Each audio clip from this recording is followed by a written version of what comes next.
Bismillahirrahmanirrahim. Tamana ngarep-ngarep Jibril malaikat Jibril ayakuna kana yen bukti min bani Adam ti anak incuna Adam lisabi hisolin karena 7 perkara. As-sholawatul khamsi kahijina sholat 5 waktu ma'al imami sartana imam. Wa mujalasatul ulama ya anu kaduana mujalasatul ulama ngumpul ngariung jeung para ulama. Wa iyadatul marid anu katiluna ngalongok anu gering. Watas i'ul janajati anu kaopatna nganterkeun jenazah ka kuburan ka makom. Wasakul mai jeung kaopatna mere cai nginum mere cai.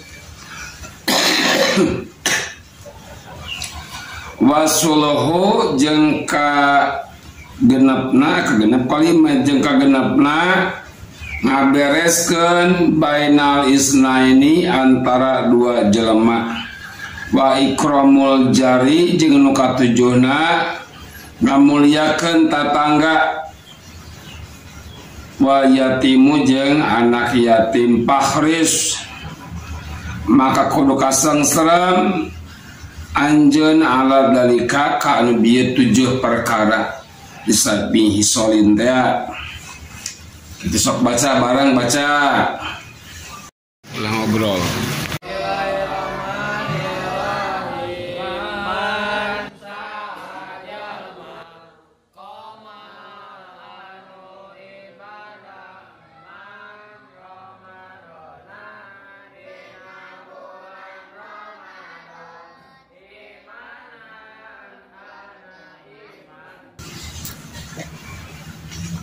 Ya.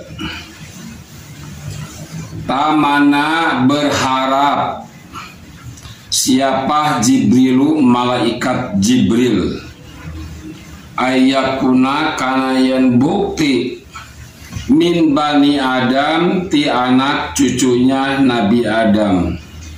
Dari anak cucu Nabi Adam itu ada yang diharapkan oleh malaikat Jibril li sab'i hisolin karena 7 perkara.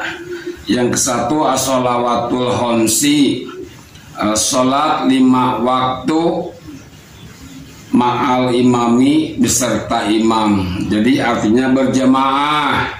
Ada apa sih sholat berjamaah itu? Di antaranya sholat berjamaah itu banyak manfaatnya, banyak faedahnya. Di antaranya apabila salah seorang salah bacanya atau salah apanya itu bisa tertutup dengan imam, ditutupi dengan imamnya. Jadi kita merasakan orang-orang yang bodoh itu lebih baik kita bermakmum dengan imam kita.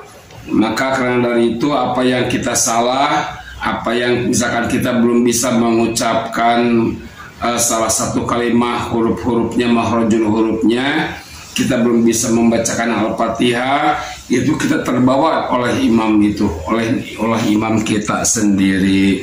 Dan imamnya pun memang harus yang sudah fasih, imamnya juga yang sudah harus siap pakai gitu. Jangan maunya dewe dan maunya sendiri, masa mau jadi imam supaya orang lihat saya, supaya orang itu memandang saya pernah menjadikan imam di salah satu masjid. Nah, jangan seperti itu, takabur juga itu si imamnya, nggak boleh seperti itu.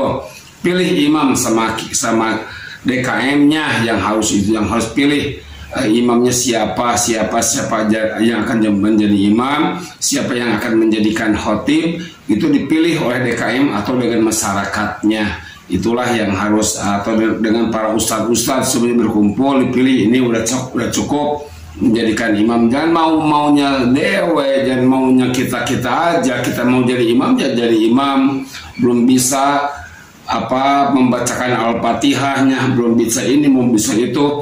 Jadikan imam sholat juga banyak salah gitu ya. Jadikan imam, nggak boleh seperti itu. Jangan mau kita masa waladolin, masa waladolin. Jadi waladolin itu kan harusnya kan dod waladolin.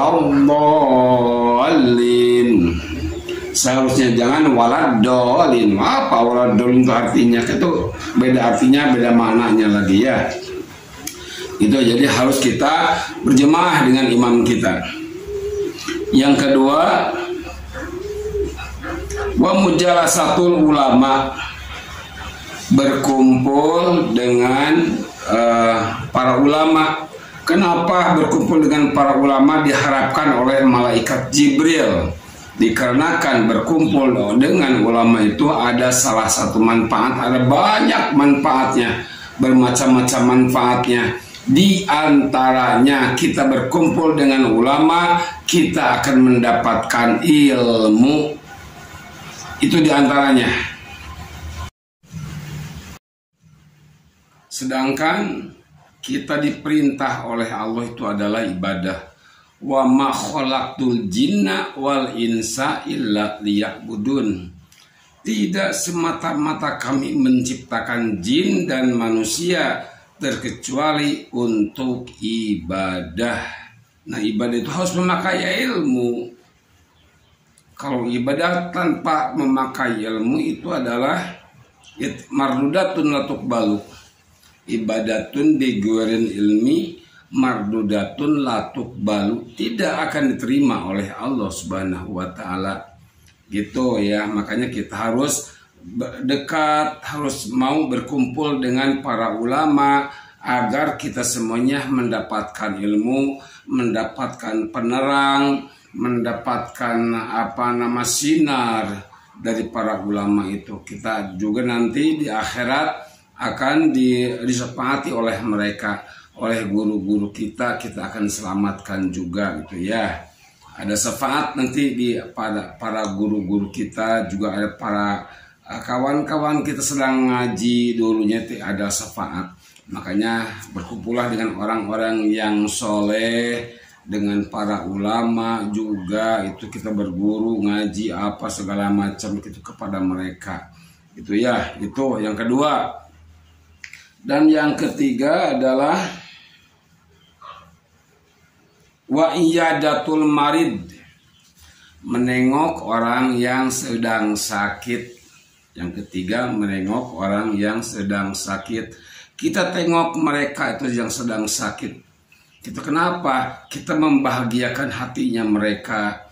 Walaupun tidak ada buah atau makanan yang kita bawa kepada mereka, kepada orang yang sakit, otomatis mereka itu akan merasakan bahagia kedatangan kita itu ya, mas bahagia, malah senang kita ditengok nih sama kawan-kawan. Apalagi kalau kawan-kawan kita membawa oleh-oleh ya, membawa oleh-oleh itu lebih berbahagia lagi ya, lebih berbahagia. Maka karena itu malaikat Jibril berharap dari anak cucunya, dan itu adalah yang ketiga, nomor 3 itu adalah menengok orang yang sakit gitu ya, sama dengan kita membahagiakan hati orang-orang lain gitu ya, membahagiakan orang yang sedang sakit. Insya Allah kita akan dibahagiakan oleh Allah Subhanahu wa taala kelak di yaumul akhir. Amin ya robbal alamin. Yang keempat, wa tasyiul janazati, menghantarkan jenazah ke kubur atau mengurus mayat ya, mengurus mayat dari mulai dia meninggal dunia, terus kita mandiin ya, dimandikan, diadusan, terus apalagi kita sholatkan untuk itu jenazah, kita sholat bersama-sama sampai kita mengantarkan jenazah itu ke kuburan, ke makam ya. Maka kita akan diberikan oleh Allah 2 qirot pahala untuk kita semuanya, masing-masing diberikan 2 qirot, 2 qirot, 2 qirot. dan setiap kirotnya itu adalah sebesar gunung Uhud. Gunung yang terbesar di dunia adalah gunung Uhud. Maka karena dari itu malaikat Jibril pun berharap kepada anak cucunya Adam, diantaranya menghantarkan jenazah ke makam atau ke kuburan gitu ya. Itu nomor 3. Dan yang nomor 4-nya wasakul ma'i. Kita memberi air untuk minum ke tetangga kita. Atau biasanya dulu itu kalau di jalan-jalan raya tuh di antara Garut, Tasik itu suka ada di pinggir jalan itu menyediakan air minum gratis. Pakai meja, dia ada 1 kursi, terus ada 2 gelas atau sama tekonya gitu ya. Dihalalkan, siapa saja yang mau minum silahkan minum gitu ya. Kalau ada orang yang kehausan, tidak usah beli, kita minum aja di sana. Seperti itu. Maka orang tersebut, apabila orang tersebut itu setelah minum badannya sehat, badannya seger bugar, terus dipakai ibadah, nah pahala ibadah itu pun akan mengalir kepada orang yang tadi minum, yang memberi minum. Kepada orang yang memberi minum itu akan mengalir pahalanya gitu ya. Yang keenam, wasulhu dan membereskan bainal isnaini di antara 2 manusia yang sedang bertengkar. Misalnya kita pisahkan, kita bereskan, atau kita kumpulkan, nih ada apa nih, apa sih permasalahannya, kita kasih solusi, kita bereskan mereka agar mereka tidak lagi bertengkar, agar mereka jadi baik-baik, pada salaman, saling memaafkan. Nah, seperti itulah ya, bagaimanapun caranya kita wasulhu baina isnaini. Jadi kita itu harus bisa membereskan antara 2 manusia yang sedang bertengkar. Kita bereskan bagaimana saja caranya, yang penting mereka itu bisa berdamai. Itu yang ke-6. Yang ke-7, wa akrimul jari, kita memuliakan tetangga kita muliakan, wal yatimu dan memuliakan anak yatim. Yang jelasnya kita memuliakan tetangga itu bagaimana caranya, sopan santun. Kalau ada tetangga kita sedang duduk, kita permisi mau numpang lewat, pamit gitu ya. Kalau di Lampung pamit, iya, pamit, iya gitu ya biasanya. Pamit atau bagaimana caranya kita memohon maaf, numpang lewat atau apa segala macam.